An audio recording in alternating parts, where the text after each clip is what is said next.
How's everybody doing tonight? It's good. It's good. I don't know if you can tell, but I'm a little bummed. We lost Cecil. I'm sure a lot of you heard about this. Cecil the lion. We lost him. I'm not upset that we lost him. I didn't know him that well to be that upset. I mean, he could have been a bad father. We haven't heard from the kids, so we don't know. I'm upset because of the way I found out about Cecil. A lot of you probably found out from the news or social media. I found out from my best friend. And here's why that's bad. My best friend, whenever he has news or information, he always leaves huge chunks of information out. So I end up looking like an idiot. And I don't need that help. I don't. So I'm sitting there talking to my friend. I can tell something's wrong because he's pacing back and forth like, he's very melodramatic. I'm like, what's wrong, pal? What's wrong? He's like, you're not going to believe this, you're not going to believe this. I'm like, what's wrong? And in a dramatic form, he says, they got Cecil.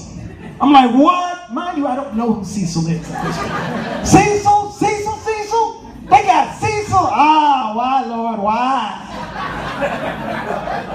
He's like, yeah, man, they got him. And I'm like trying to get clues. I'm like, okay, let me ask, okay, what happened? He's like, and what my friend, he's one of these people who needs confirmation on every aspect of the conversation. Like if I don't say right, we don't go to the next part. So he's like, Cecil, right? Cecil, right? Cecil, right? Okay, like he was minding his own business, right? He was minding his own business, right? And then this dude just shot him. What? Shot him. What? Shot him. This went on for some time. So I'm trying to get more details. I'm like, okay, because I know how these things work. Did Cecil provoke it? Did he provoke it? He's like, what are you talking about? Did Cecil, like, did he initiate it? I'm like, what are you talking about? I was like, yeah, well, was he suspicious looking? Like, what are you saying? Was Cecil wearing a hoodie? Was he wearing a hoodie? It's like, no, Cecil wasn't wearing no hoodie. I'm like, okay, all right.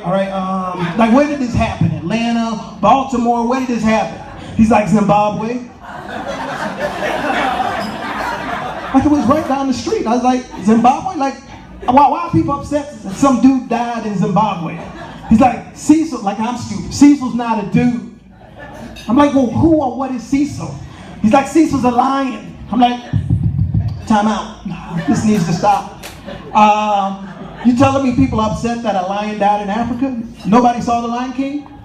National Geographic's Circle of Life. One thing I am excited about, I can say, is this new reality show that I'm watching. A lot of you have probably seen it, at least the highlights. It's called Donald Trump is Trying to Run for President. So there it is. I love this show. The first episode, he was talking about illegal immigration. That was one of my favorite episodes. He was like, we need to do something about illegal immigration. I was like, if anybody knows anything about illegal immigration, it's Donald Trump. And I think he should set an example as if he's elected president. He should set the example, and the first thing that he should deport is whatever that is on top of his head. I'm pretty sure it was made in Mexico. We should just bring it into the wilderness. Let it be with its family.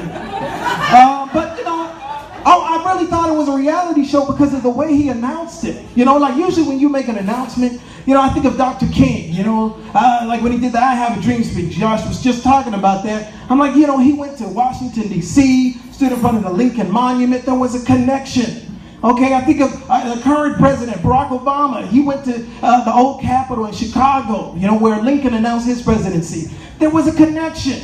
Okay, even Jeb Bush went to Florida where he was governor for 8 years, stood outside the college campus of Miami-Dade. There was a connection.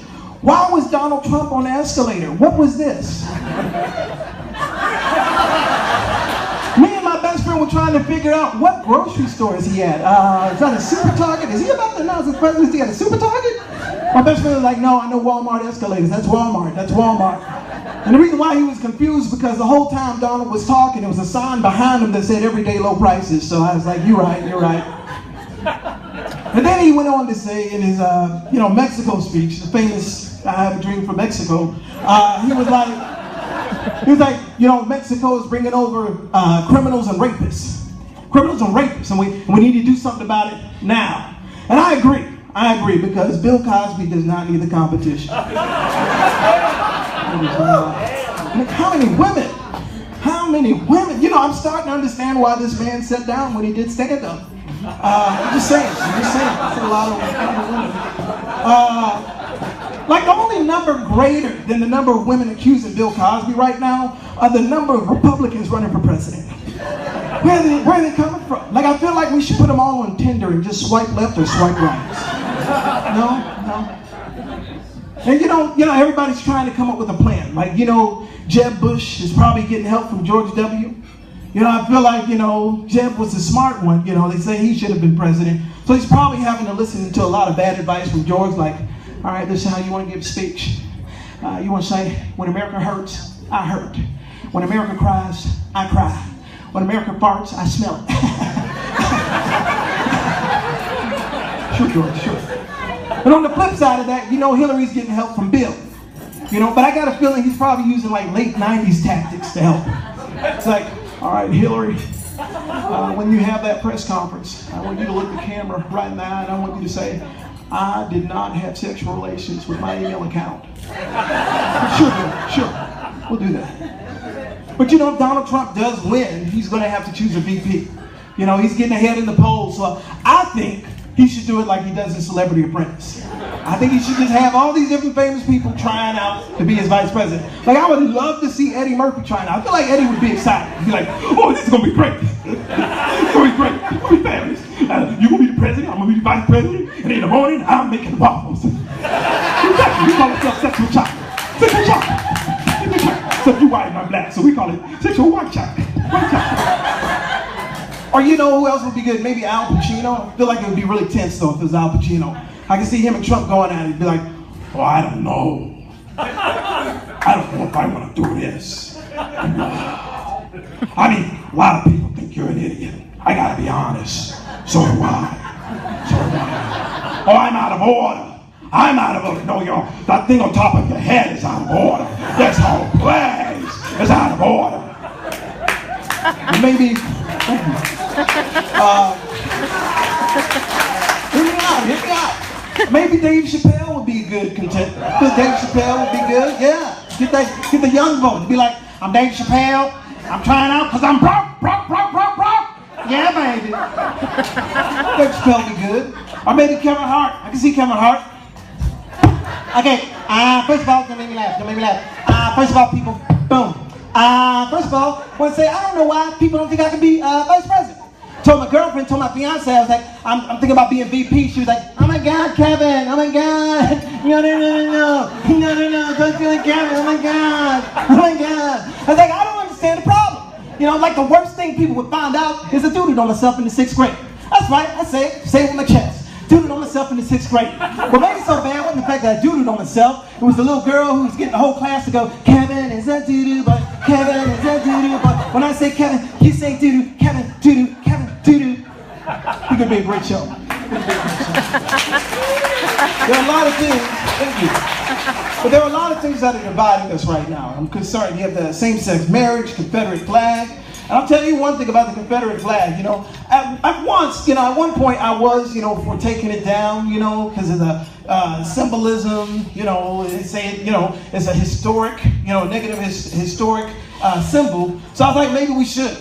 But then as I thought about it, I was like, let's keep it up. Let's keep it up. Because, and hear me out, this is mostly for my people, all 1, 2 of you. Hear me out. I feel like we should keep it up because, some racism is good for you. Some racism is good for you. Like, think about it. If they take down all the Confederate flags in America, there's going to be a lot of black people accidentally walking in on KKK rallies. Like, I'm so sorry. I didn't see the flag outside. Y'all didn't have y'all's flag up. It's not my fault. Matter of fact, I was coming in here to tell y'all it was a cross burning a couple of streets down, but now it's making sense. It's making sense now. White power. I don't know if y'all are still saying that. Got a lot of divisive issues. Then you've got the Rachel Dolezal, the white lady pretending to be black. This was the first for me. This was the first for me. A white lady who wanted to be black. You know, because it's, you know, like they say, you know, everybody wants to be black till the cops come.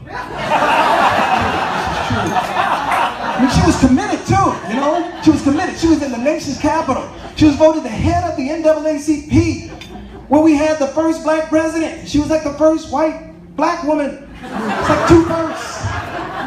She was committed, and I got upset, not because she was pretending to be black. I got upset because I applied for the same job, and then he told me I wasn't black enough. It's personal.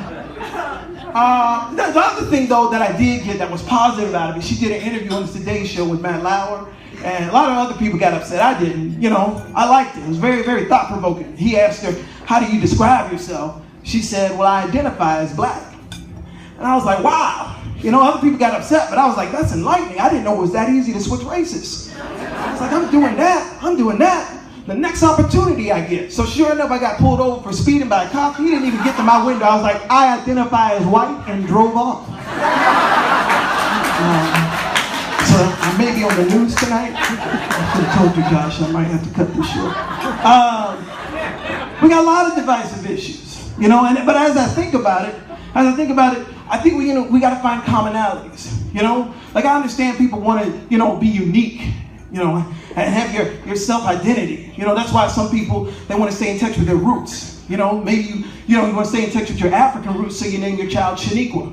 I've never met an African named Shaniqua, but maybe you want to name your child Shaniqua. Or maybe you're in an interracial relationship. One of you is Hispanic, the other one's African American, and you want to combine both your cultures, so maybe you want to name your child Taco Nisha. That's fine. You can have your Taco Nisha.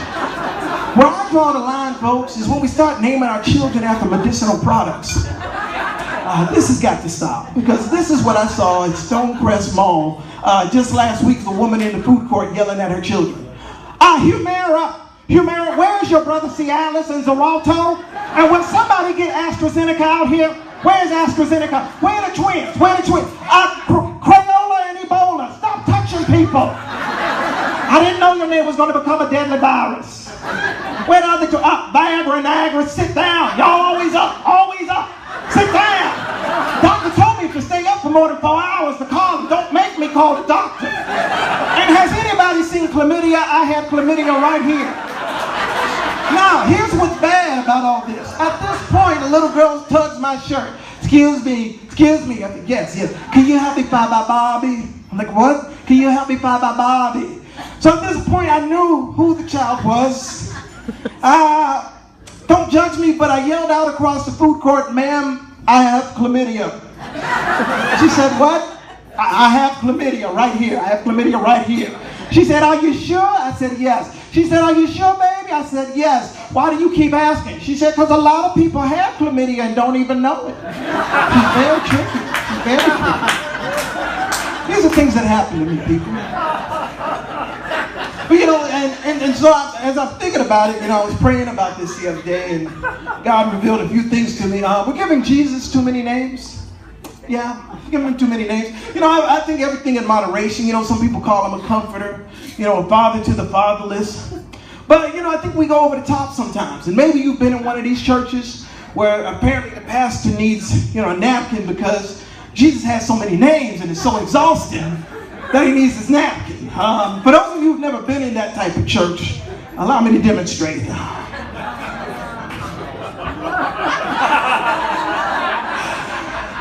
Oh, I forgot one more thing. I'm so sorry. I'm just trying to make it real for you, people. Some call him the lily of the valley. I call him Jesus. Some call him Jesus. I call him the lily of the valley. And then you know your pastor. You know your pastor is a foodie when Jesus becomes a hibachi buffet. He's the bread of life. I said he's the bread of life. When I say bread, you say life. Bread. Life. Bread. Life. Bread. Life. All right. I'm the hot dog. He's the hot dog bun. I'm the ketchup. Jesus is the mustard. I'm the coleslaw. Jesus is the relish. Meanwhile, I'm in my Bible like, where is this at? And you can tell if your pastor was born in the 60s and 70s when he gets to Bright and Morning Star and breaks out into Earth, Wind, and Fire. He's a little